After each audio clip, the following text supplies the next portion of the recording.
This next one is a little bit kind of mysterious if you don't know what I mean, okay?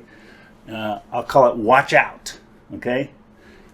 Here's Prospector Pete, okay? He's over here happily doing his swinging survey, wearing his tennis shoes and shorts, okay? Because he wants to get tan legs.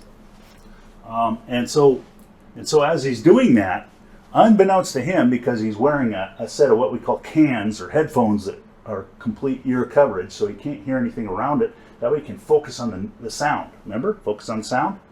But the other problem is he focuses on the sound so much, and he's walking around without safety shoes on and high-topped shoes, maybe some socks that go up to his knees. He's prone to rattlesnakes, okay? And that's a problem for serious. So watch out. Because one of the hazards you can run into if you're not paying attention is rattlesnakes, and you won't hear them if you got ear cans on, okay? So one of the things you can do is you can put on one of these speakers, and that allows you to listen, and if the rattle is there going, oh, that's not gold. But if you have the earphones on, all you're going to hear, ow, right? Not a good deal. So that's one thing to watch out for. Another one to watch out for is don't get so caught up in swinging that thing that you lose track of the terrain and you stumble over a log or off a cliff. Okay, you just got to be aware of your surroundings. It's kind of a ninja thing. You want to be kind of aware of where the boundaries are so that you don't accidentally get excited when you spot the gold, back up and fall off the cliff. That's a problem, and so we have to watch out. Another thing you want to do, I have this noise, and that's not the same as noise from a rattler or your neighbor going woo-hoo. It's noise as in you want to make sure that you can kind of focus on what you're listening to and not lose track of anything that goes on in the way of noise that might be something indicative of either the signal to noise, or it might be indicative of a hazard we talked about, or other things.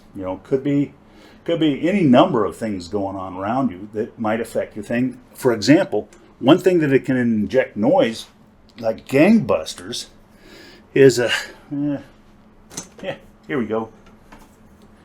Say you were detecting on this ladder that's made out of iron, okay? It's kind of a dumb thing to do, but not unheard of to detect with a shovel around, okay? And what you don't realize is, you move the shovel out of the way, but even having it out of the way, as you move that detector head across the surface, the effect of that ferrous material, which is a giant antenna for this thing, it's not on the axis, so it's not going to be hurt as easily as if you tipped your detector sideways and swung it this way. But it will still be felt because that iron has a field that goes across your zone that you're detecting, and it screws up your signal to noise. Why would you do that? So you got to be careful. Now, the easiest way to do that is two easy ways that I know of that can induce that. One is have steel clips on your shoes, like boots, hiking boots that have those fasteners, those things, right? Don't do that. That's why the sneakers come in, okay? You want something without those fasteners. If you can have plastic or nylon ones, great. Run your detector over your shoes, and if they start ringing, that's a bad thing to be using, okay? Same thing holds true if you got a pick, a little tiny pick. Great to use spring steel on the head, but make darn sure you move it out of your way while you're detecting until you're ready to start digging and hunting. You're zeroing in. Same thing with scoops and trowels. Even if they're stainless, they'll still have an effect. They're not as strong an effect, interestingly enough, stainless, as iron. Okay, mild steel versus stainless. So a shovel made out of mild steel. A scoop, you can get them out of mild steel, cheap garden trowel, or you can buy a more expensive stainless one. The problem with the stainless ones is sometimes they're cast or they're cast aluminum, which is kind of problematic for a whole bunch of reasons. Okay, remember that business about aluminum being conductive like gold? It's also problematic because as you pry with it, it breaks off. Ask me how I know. Okay, so they're not very good at prying stuff, and trust me, you'll be tempted to pry a lot if you're going in an area that has lots of crevices with gold in them. Okay, so noise is kind of a problem. The hazards and noise, these are things to watch out for, okay? And so that's what we want to do, is watch out. And then finally, last but not least, is practice. And this is what came up. Actually, all of these came up in discussions off the last few videos. Just people dialoguing back and forth. They're excited about talking about detectors. You will find that. Please don't take offense. Some people like detectors a lot. Some people not so much. Okay.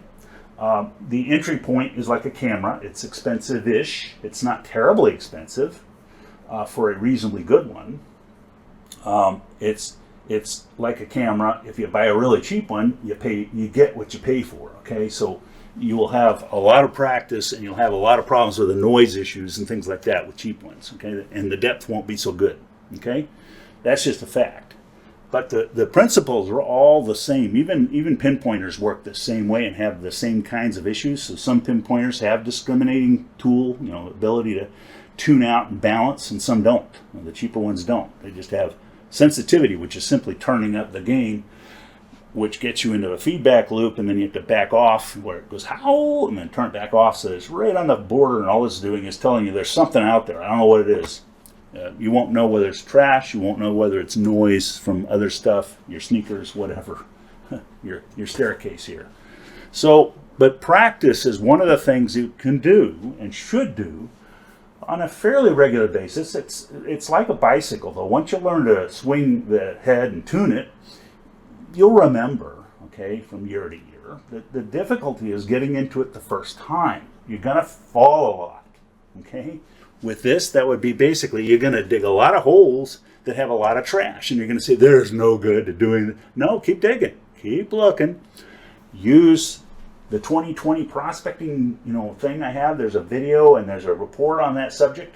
Use that to kind of isolate places where gold will likely be. Use the government gold maps feature that I have to find places where gold has been. And then once you're working those areas, practice digging in the likely areas. That's it. And then try some boondoggles. Oh, that's another thing. Watch out. Poison oak, okay?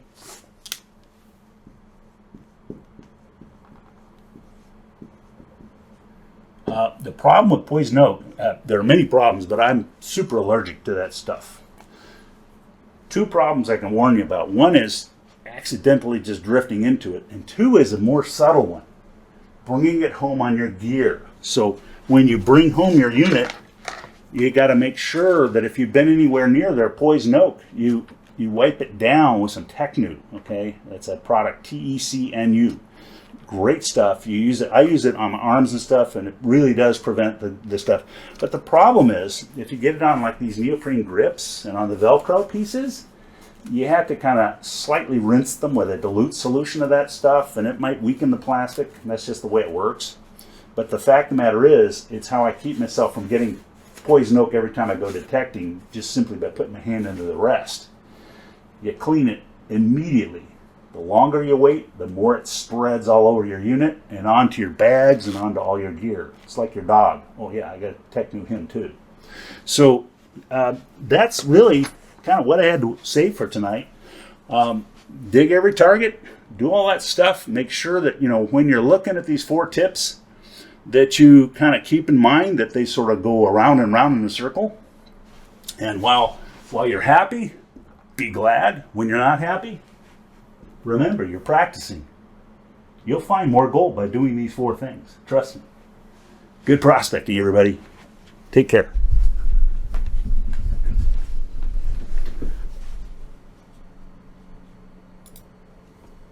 So I hope that makes sense to you, and you'll have more, effective prospecting with a detector.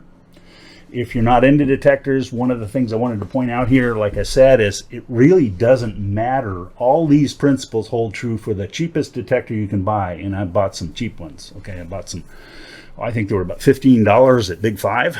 Okay, they had a sporting goods sale of the summer.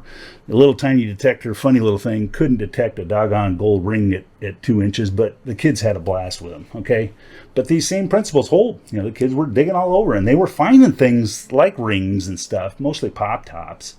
But it gave them the principles, and they were able to practice so that when they went to the mine lab and they were able to run the pulse induction unit by learning to tune it, which is a little older kind of thing, okay, a little more practice, they could do so readily, and it became gold fever on a stick.